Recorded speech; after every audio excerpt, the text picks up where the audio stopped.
Welcome to another episode of The Watchdog here on Mint Press with me, Lowkey. As you know, we are going against the grain on a regular basis, attempting to shine a light on the stories which are regularly marginalized and ignored by our mainstream corporate media. For that reason, we hope that you can support us as an independent means of communication of important information. Please do like, share, and subscribe on this video and this channel. We battle with big tech algorithmic discrimination, frankly, and so we need all the help we can get. Also, we do hope that you will support us on Patreon as well. We are completely reliant on our supporters. Now, today we have a very interesting episode. It will cover the decline of a relic of an institution of British Empire, which is the royal family, the monarchy. We have seen across the period of formerly Prince Charles and now King Charles supposedly being sworn in to his seat. We've seen many examples of people standing up to this, opposing this, and being really punished with the arm of the law for the stance that they have taken in a public way. There's been other examples of suppression, which we will also talk about throughout the show and show you some videos. We have a guest who is very much going through that process of living through the consequences when standing up in this way. But before that, I just want to run down some of the recent discoveries which we have made. Now, it's actually been well documented, the campaign which was run against Jeremy Corbyn as leader of the Labour Party. Numerous groups which are connected to the Israeli embassy were actually involved, and that is well known. Electronic Intifada is a great source on that, as well as Mint Press has published one or two pieces. However, what is less known, that actually in 2017, the first election in which Jeremy Corbyn was leader of the Labour Party, there was an opposing candidate at that time for the UKIP party standing in Corbyn's constituency. His name is Keith Fraser. Now, Keith Fraser is pictured in the clip I'm about to play, mouthing the words, quote unquote, terrorist sympathizer behind Corbyn as he's giving his speech, his victory speech for the election. We're just going to run that video. This election was called. So there you see in the video this gentleman, Keith Fraser, mouthing these words. Now, he was standing for UKIP. However, what is also true is that at the same time that he was running as an MP for Jeremy Corbyn's constituency, he was a director of an Israel lobby group by the name of Stand With Us. Now, Stand With Us is well known for being funded directly by the Israeli Prime Minister's office. As of 2015, that was the case. So it's quite interesting that it went completely uncommented upon that he was simultaneous to running as an MP, a director of a lobby group, lobbying for the interests of a foreign power. And actually, the month after he lost in that election to Corbyn, as would have been expected, he stood down from his role at the lobby group Stand With Us. What else have we seen? Well, this week we've seen the BBC Radio 4 flagship show, the Today Show, boast about having an episode guest edited by Sir Jeremy Fleming. Jeremy Fleming is the director of GCHQ. That is Britain's largest intelligence agency, signals communications intelligence agency. It's been found to be tapping the phones of many different people in this country. And the program that he edited had him interviewing the head of US intelligence. So quite an interesting situation. We know previously that in decades past, the BBC actually had MI5 vetting its employees all the way from people that work in wardrobe and makeup up to those that featured on major shows. So this, again, should tell us quite a lot about the infrastructure of information around us on a daily basis. Also, I came across a heartbreaking post from Mini Rahman, who we will show now. She spoke of her father dying on Christmas Eve and having to wait 3 hours for an ambulance. In her words, it was too late. He was only 58. As she said, she's fought her whole life to stop this kind of thing from happening, and she admits defeat. It's over. We've lost. The Tories have what they wanted. This is one of the many examples of how austerity kills people and leads to situations in which bureaucratic violence and signatures on a piece of paper can then manifest into people's lives in an extremely dangerous and worrying way. We are seeing the NHS internally privatized, dismantled bit by bit, and really our only alternative to that, when we look at the realm of political possibility, is the shadow health minister for Labour, Wes Streeting. Wes Streeting, of course, has a history of being funded by several different figures who have an interest, or at the time had an interest, in privatizing the NHS also. So this is the very narrow realm of political possibility within which we live. And now on to the topic of the show. King Charles, of course, has spent many years being a middleman of arms sales between Britain and other countries, particularly Saudi Arabia. We've seen £10.3 billion worth of arms sales that Charles acted as a middleman for, being used to kill people in Yemen and pushing millions in that country to the brink of starvation. And that has been just across the last few years. We also, in December, saw Charles have eggs thrown at him twice in just the space of around a month. And actually, we are going to show now the video of an interview that was carried out with a young man that threw eggs at Charles in York. This is what he had to say about his decision. Were you with anybody? You know what? I'm with the citizens of Earth, every person who stands against fascism worldwide, all of the victims of police brutality, all the victims of slavery and colonialism and imperialism, every single person who's died, men, women and children. Those eggs are the only justice that they're ever going to see for all of the people who've died, so that that man can wear a crown and we can all sit there and clap. It's a disgrace. People think I'm disgusted because I won't bow to someone who was best friends with Jimmy Savile. These guys here work for him. Where are you from? I'm a citizen of Earth. It's all I'll ever be. Peace and love, that's what I'm about. But not for kings. Can you smile? Not for fucking kings. So there you see the young man stating clearly that he is with the victims of slavery, colonialism, and imperialism, and that these eggs are the only justice those people will see. For all the people who died so that man could wear a crown. Powerful words indeed. In September, we also saw a man manhandled violently by the police for rollerblading in the direction of the royal convoy in London. We saw Celtic fans actually chanting at one of their games while there was a 1-minute applause for the Queen. We saw Celtic fans, the football team, chanting, "If you hate the royal family, clap your hands." Play that clip now.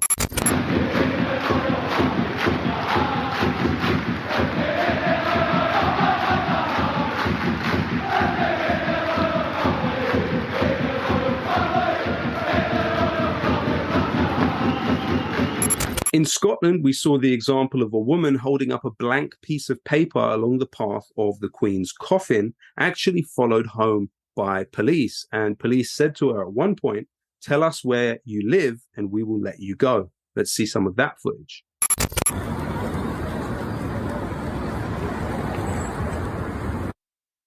Are you following me?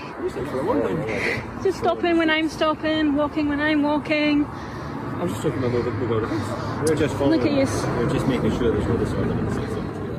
Even if I'm just going home, you're going to follow me all the way to my home. Where do you stay? I'm not going to tell you where I stay. You're going to follow me there. We're just making sure there's no disorder in the city. What am I going to do by myself? I was just holding a white piece of sign earlier, yeah? That's so disorderly. We're just making sure there's no disorder, that's what we're saying. So if you don't cause disorder, otherwise... Well, you're going to follow me, a young girl, home by myself. You don't see why that's maybe a bit scary for me. Stay, we'll just let you go. I'm not going to tell you where I stay. Well, that's fine. Right, okay, well you can follow me home then. I'm going to film you while I'm doing it, okay? And in fact, when Charles entered Cardiff to go to the Cardiff Castle, his convoy was actually booed. And at another point, we see Charles in September meeting people in the crowd. And a man said the following words to him: "While we struggle to heat our homes, we have to pay for your parade." Now, Charles's reaction was that, as you will see from the video, was not especially empathetic. Charles, while we struggle to heat our homes, we have to pay for your parade. Thank you for coming. The taxpayer pays 100 million for you. What for? Now, today, we sit at a time where the British monarch is still the head of state in Tasmania, where the indigenous population were almost totally wiped out by their contact with the British Empire, not just through illness and disease, but active genocide and hunting of the people in Tasmania at that time. It's actually where William Cuffy, the black leader of the Chartists, the movement organizing for people who were not landed gentry to have the right to vote for political participation, he was banished to Tasmania for his crime of struggling for that right. And we actually see countries like Barbados in the last year breaking away from the British monarchy. And you also have countries like Bahamas, Antigua, and Barbuda actually set to remove to vote on removing the British crown as the head of state soon also. I mean, officially, Charles now stands as the legal owner of 6.6 billion acres of land across the world, the largest landowner in the world. That's a sixth of the Earth's land surface. And that's quite a considerable role that we're seeing there. We also know that he has, to my knowledge, allowed Prince Andrew to remain on as a Councillor of State, despite the fact that Prince Andrew was a close friend of Jeffrey Epstein and actually used £12 million of our money to settle a sexual assault case, which was linked to his friendship to Jeffrey Epstein. Now, the interesting thing for me is if Prince Andrew was supposedly relieved of royal duties by the Queen following the Epstein scandal, how did he or can he have remained in that role? In fact, a government impact assessment estimated that the Queen's Jubilee, which took place earlier in the year, could have costed the economy about £2.3 billion. And it was then believed to be linked to a 0.6 drop in GDP. We also know that while Charles was going through his the pomp of his proclamation, up to 100 employees of his were given a notice of redundancy. And so actually that renders a bit of the language in his King's Speech, which much was made of, that supposedly was expressing his solidarity with workers currently on strike, it renders it quite I would say disingenuous for us to see that literally at the same time that he was slotting into place, he was rendering 100 people redundant. We also have the example of a man arrested in Aberdeen merely for carrying a bag containing eggs within the vicinity of the Queen's coffin. And that man actually went on to be charged with a breach of the peace. So today we have somebody that can speak with credibility about this experience. It's a gentleman by the name of Symon Hill, who has quite the story to tell. And actually, I will let him go ahead and tell it. Symon, if you could just fill us in, what took place that day in Oxford? Well, thanks very much for inviting me onto your show and for giving me the opportunity to talk about this. I think what we've just heard and seen is a reminder that there has been a level of questioning and criticism of the monarchy over the last few months that isn't always emphasised by parts of the media. And speaking personally, I live in Oxford, and shortly after Elizabeth, the previous monarch, had died, Charles Windsor was proclaimed king, as you know, as you've said, and excuse me, by tradition, when a new monarch is appointed, proclamations are read out in towns and cities around the United Kingdom, and this goes back to the Middle Ages. This was how people would be told that there was a new king, because before we had modern media and so on. And so in Oxford, on the Sunday, a few days after Elizabeth's death, as in many other towns, there was a proclamation ceremony that involved a number of dignitaries in slightly bizarre, antiquated costume, standing on steps outside the Carfax Tower, which is a big tower in central Oxford, traditionally deemed to mark the city centre of Oxford, and reading out a proclamation. Similar thing happened many other towns and cities.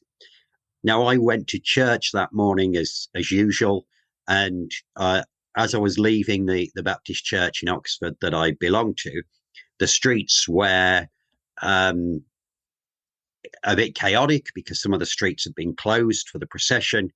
I knew the proclamation was going to happen. I hadn't realised there'd be a procession as well. Hadn't realised how big a deal it was. There were people squeezed onto pavements because roads were closed. And some of them were people who'd come to see the proclamation, clearly. But I got the impression that most of them were just people who were in town on a Sunday, to go to the shops, to go to the pub on their way home from church, whatever it might be. And there were a lot of people asking the police how they got through and why things were closed and what was going on. It's quite a bit of confusion. And I tried to make my way in the direction I'd normally go. Things were a bit confused. I asked the police about alternative ways to go. In the course of that conversation, I made a fairly mild criticism of the monarchy, and the police officer in question became very defensive and then refused to talk to me. Anyway, it was just after that point that they started reading out the proclamation, and I was near the back of the crowd by this point. I hadn't planned a protest. I think it would be quite legitimate to protest, but if I'd planned it, I'd have worked with other people. We'd have turned up earlier. We'd have got placards, whatever. But I was just there. And the first part of the proclamation was expressing grief for Elizabeth. And I wouldn't interrupt an act of grief for anyone, whatever I think of them. That's not something I do. And I remained silent through that part. But then the proclamation went on to say that we must now accept Charles III as our rightful liege lord, which is a medieval idea of somebody to whom you owe loyalty and subservience, as our only rightful king, and so on. And I find it hard to stomach that in the 21st century, anybody is being told that we must accept a head of state with no say at all in who that is, or that we must accept somebody as a liege lord, as if we were medieval peasants, and as a king. Speaking as a Christian, I see Jesus as my king, but I don't tell other people they have to accept him. And the notion that somebody should stand in this antiquated ceremony, declare somebody to be our liege lord and king, it's just a spit in the face of every principle of equality and human dignity and human equality and real democracy. So when this was said about Charles as Lord and King, I called out, who elected him? And I was at the back of the crowd. I doubt most people even heard me. The Oxford Mail, whose reporter was at the front, later reported there'd been an indistinct heckle. So, they couldn't even hear the words from the front. They just heard a bit of sound. A couple of people told me to shut up, it's fine. I said head of state's being imposed on us without our consent. And then 3 security guards came and stood right in front of me. One of them was like right in front of my face, and told me to be quiet. And I asked, and to be honest, had they not appeared, I'd probably have left it there and wandered off. But they, when they stood there in such a threatening way, I asked by what authority they required me to stop speaking, which they couldn't really answer. They just kept telling me to stop. I said I had a right to object to what was going on. I then, I'll say I would have left it there had it not been for the security guards, but to sort of assert my right in the face of what they were doing, I called on people not to, not to bow down to their equal human being. And then the security guards, so I said a couple of other things, and the security guards then started pushing me backwards. They basically assaulted me. I thought I was going to fall over. And then the police intervened. Now, it was the security guards who were assaulting me, but of course it was me who the police grabbed hold of and dragged me away and arrested me. They told me contradictory things about the grounds for my arrest. At one point saying it was under the Public Order Act 1986, another point saying it was the Police Crime Sentencing and Courts Act 2022, which of course had come in only a few months earlier, and as many of you as will know, is an act based on trying to restrict the rights to peaceful protest. So I was put in the back of a police van. I was handcuffed. I was asked to give a so-called voluntary interview. I said I'd do so with a lawyer present. And after a lot of talking to each other on their radios, they decided they didn't want to do that and decided they'd release me and then contact me for a voluntary interview. They then drove me home. And on the way back, confirmed, I kept asking under what law I'd been arrested. I was eventually told it was the Police Crime Sentencing and Courts Act. I was released. The whole experience was all rather quick. A lot of people who are unfairly arrested have far worse experiences than I did. But what surprised me, well, what was unusual was that it was so surprising. I have been arrested before when doing non-violent direct action, but at times when I expected to be, such as helping to blockade an arms fair and so on.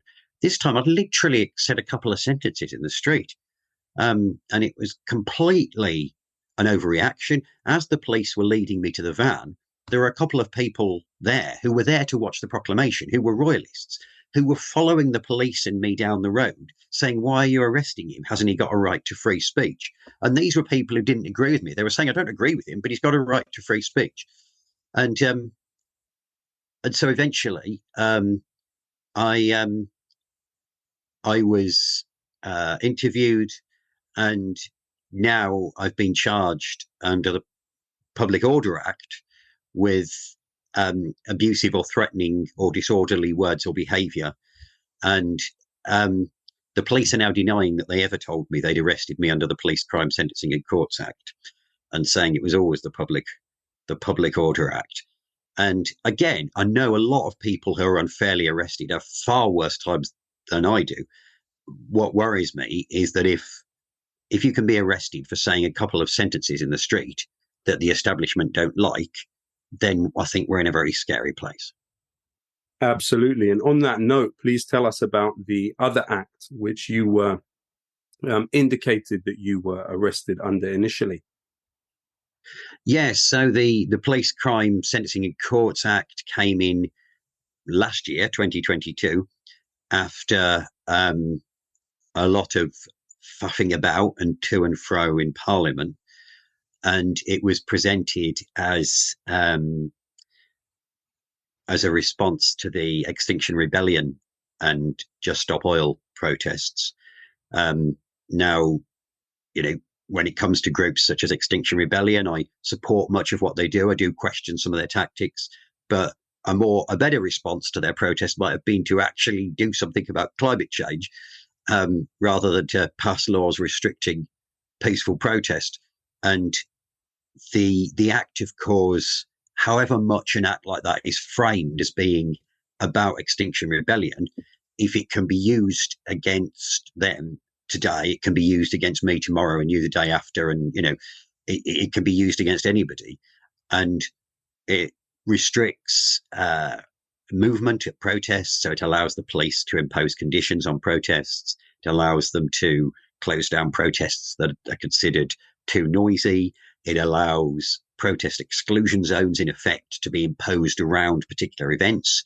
So if you wanted to protest, say, against a summit of politicians or a political leader from elsewhere in the world coming to meet the British Prime Minister, they could impose an exclusion zone around that where protest was illegal. So far, the police haven't actually used many of the powers under the Act. So it's a matter of holding our breath and seeing what they will do.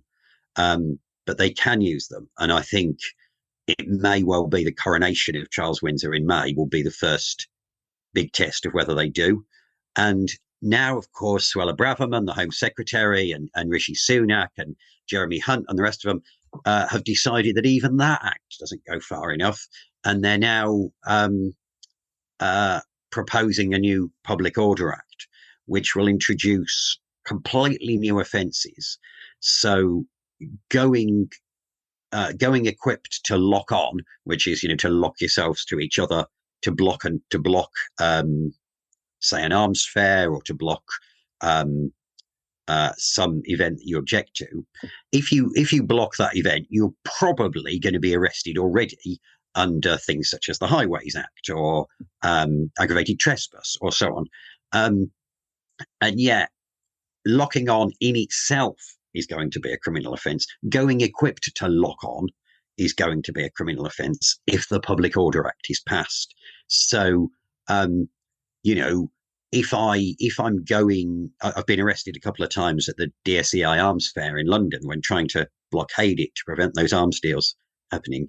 If I travel in the direction of the arms fair with a tube of glue and somebody else does as well, and a court decides we were planning to glue ourselves to each other, even if we never got there, then under the new act, if it's passed, we will have committed a criminal and possibly imprisonable offence of going equipped to do that. And you've alluded there to some of your previous political work. I mean, not that this would even necessarily be considered, as you said, a piece of political work, but could you tell us just generally, because I do think it is relevant to this conversation, about not only what you do on a daily basis, but also your other activism?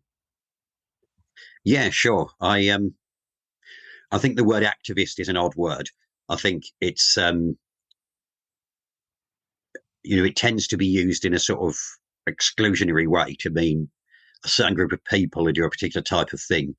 I think to anybody watching this, I'd say if you act on your beliefs, even if, like me, you fail to act on them all the time, but if you act on your beliefs to try and make the world a better place, then you're an activist. And that might mean direct action. It might mean writing letters to your MP. It might mean practical support for each other as people struggle together against poverty. That is activism. It's just, it's acting on your beliefs and thinking that things can be better. Because even believing that things can be better is a threat to people who want us to just accept things as they are. And I never decided to become an activist. I think I grew up with a healthy disrespect for authority, which my parents encouraged, while not necessarily seeing themselves as activists or even as particularly left-wing or political. So I do that part-time. The other part of the time I teach in adult education. I teach history and religious studies. And one of the joys of teaching history is seeing that actually the history of Britain, and particularly England, is not a glorious history of flag and empire and conquest and money. Not only because, we all know about the crimes of the British Empire, or I hope we do, and we should be aware of them, but also within Britain itself, there have always been radical and progressive movements of people resisting oppression, resisting empire. And of course, the establishment want us to have a rather narrow view of history and to forget about them, to forget that actually England was the first country in Western Europe to abolish the monarchy in 1649, although it didn't last. So I feel that both parts of my work inspire what I do. That does lead me on to the next question, because there was a report that was quite short-lived, actually, because not long after, the Twitter account was pulled offline, possibly by the author of an account which claimed to be a teacher in a school around this period from September to the end of the year, in which the teacher claimed that they had brought up for discussion in the class the idea of the monarchy as a concept, and they had then been suspended from the school, as far as I remember. Now, my question to you is really twofold. What can you tell us about the other cases that are similar to yours? But also, have there been any consequences to your work as a teacher off the back of your arrest? Yeah, those are important questions, I think. Just picking up on that example of the teacher that was mentioned on social media, at the time I tried to contact the teacher and tried to find out more, and I think a number of journalists did as well, and it seems to have been taken down and no more information was there. So I want to be a bit cautious, because I don't want to believe everything written on Twitter that then disappears is necessarily true, because we know there's a lot of rubbish on social media as well as truths. However, I find it very easy to believe that sort of thing, that it may have been true, and certainly that sort of thing happened. A friend of mine who is a teacher told me she was frightened of even expressing an anti-monarchy view in the staff room in front of the head, let alone encouraging her young people to discuss the pros and cons of monarchy. And, we're not talking about her imposing an anti-monarchy view. We're talking about her encouraging a discussion, which is what education should be about. Young people should be able to hear different views and form their own opinions as they grow up. And we've seen in my work at the Peace Pledge Union, I'm aware there's been similar issues when it comes to armed forces visits to schools, and young people not being encouraged to discuss pro and anti views around war or the use of armed force or the armed forces as an institution. So I find it sadly believable that could have happened. And even if, whether or not we're talking about a teacher being suspended, if a number of teachers feel worried that they might be, so they don't do it, you don't actually need to punish anyone in order to deter people. The threat of it is often enough. In the 80s, when Section 28 was in force and schools were not allowed to discuss the idea that same-sex relationships could be legitimate, it's often pointed out that nobody was convicted under that law. But there were people who were disciplined for it, and there were teachers who didn't do it because they were frightened. It had that effect of restricting free discussion in education, whether or not anyone was prosecuted.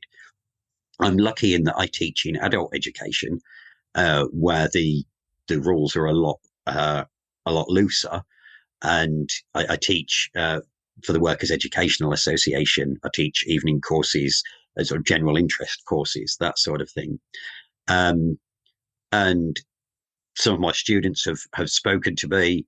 Some of them have been very supportive. Some have disagreed with me, but we had interesting discussions.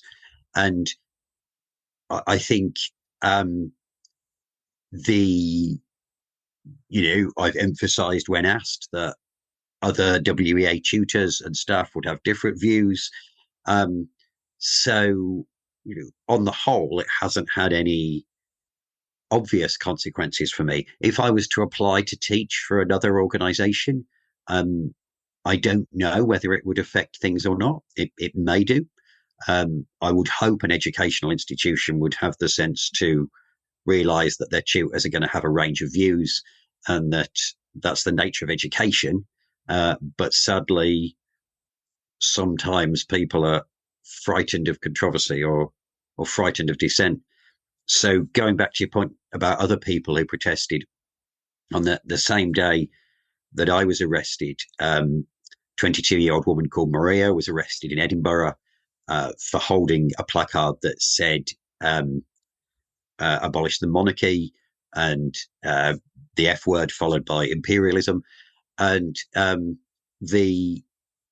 she says that even as the police arrested her, they were confused amongst each other as to the grounds for her arrest. She said she'd actually have taken the placard down if they'd threatened to arrest her if she didn't, but they just arrested her. She was charged with breach of the peace, but I understand the charges have now been dropped, which is very welcome. Breach of the peace tends to be used more in Scotland because Scottish law is different. In England, usually the Public Order Act, but breach of the peace is sort of Scottish equivalent now. There was Paul Powsland, the lawyer who famously went and stood with a blank piece of paper outside Parliament and recorded the police officer who said that if he wrote "Not My King" on the paper, he'd be arrested. And Paul was partly moved to do that because of the arrest of Maria and me a couple of days earlier, and he wanted to test the law. He's a barrister himself. And that, of course, then inspired people to hold up blank pieces of paper in Edinburgh, which perhaps because it was more organised, there were more people, the police didn't interfere with too much. We saw when Charles Windsor went to Cardiff quite a big demo against him. You mentioned about somebody asking him about the heating crisis and so on.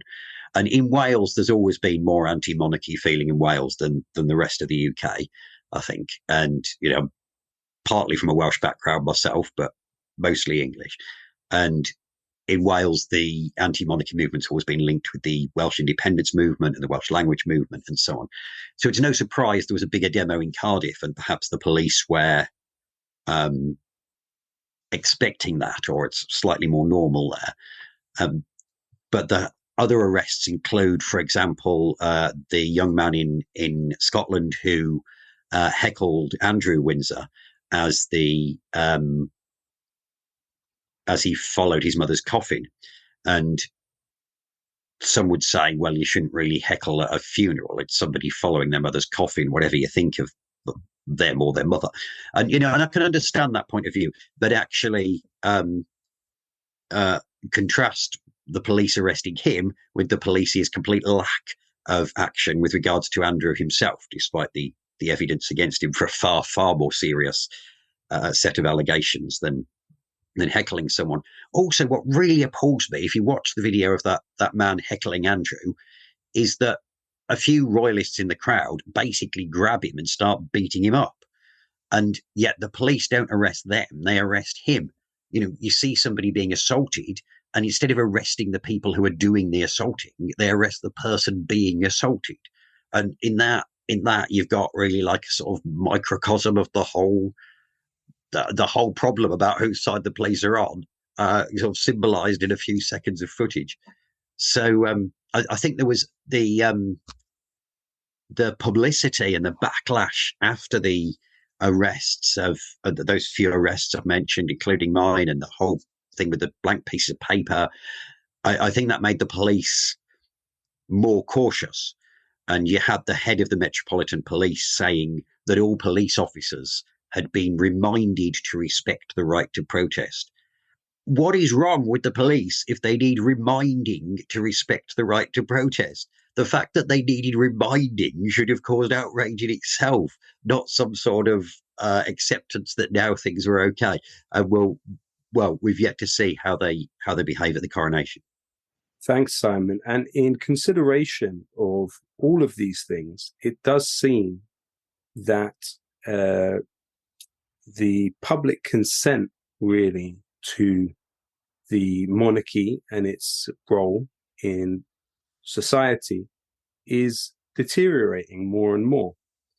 We may not be at the level or at the stage where demands for the end of the monarchy are the dominant view. However, a reading could say we are on the way there and that the writing is on the wall. What do you make of that point of view? Do you lean towards a point of view that says this is really the beginning of the end? I very much hope it is. I think opinion polls show a minority for abolishing the monarchy, a quarter to a third of the population. But amongst those who support it, we'll see how long that lasts. Now Elizabeth is dead, and also there's levels of support. There's people who think, oh well, it's probably all right, but may not be hardened monarchists. And then there's people who send me messages on social media telling me I should be hanged for treason. So there's a range of views there, but I think we're going to see in the next few years countries such as Jamaica, Bermuda, possibly New Zealand scrap the English monarchy. I think that will fuel movements here as well. And to me, it isn't just about having a head of state who we haven't chosen. It's about the whole notion that one human being should bow down to another and call them your majesty because of who their ancestors were. Sometimes people say to me, well, it's not that big an issue, isn't it? Why aren't you campaigning about the energy crisis or about climate change or whatever? And, I am campaigning about those things as well. But I think it is connected because it sort of sets the tone for society. If what we think about Britain is that it should be a country in which I bow down to somebody because my ancestors were peasants and his ancestor was William the Conqueror who invaded England, then that isn't a country that is going to be an equal country, a democratic country, a country that's healthy and confident and treats people from other countries as equals and recognizes its own troubled past in the world. So it's about setting the tone for society. And I think if that becomes clearer, as I think it will, then I really hope we are at the beginning of the end, yes. And I mean, and absolutely this claim of the royal family representing some sort of authenticity of belonging is quite synthetic when you think about the Norman invasion of 1066 being the root of their rule, and also then, of course, the family having to change their names in the midst of World War One due to the deep anti-German feeling which was prevalent in British society definitely we may not be able to say prevalent, but definitely strongly felt to the point where people were being attacked in the street for being German. So the royal family changed their name in order to disguise those origins. So much of it is really a lie.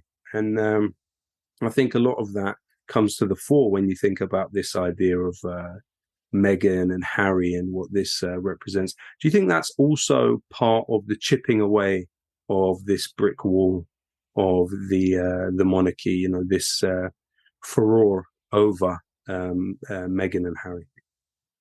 Yeah, it's interesting, the whole Meghan and Harry thing, because on the one hand, Meghan and Harry are very, very much establishment figures.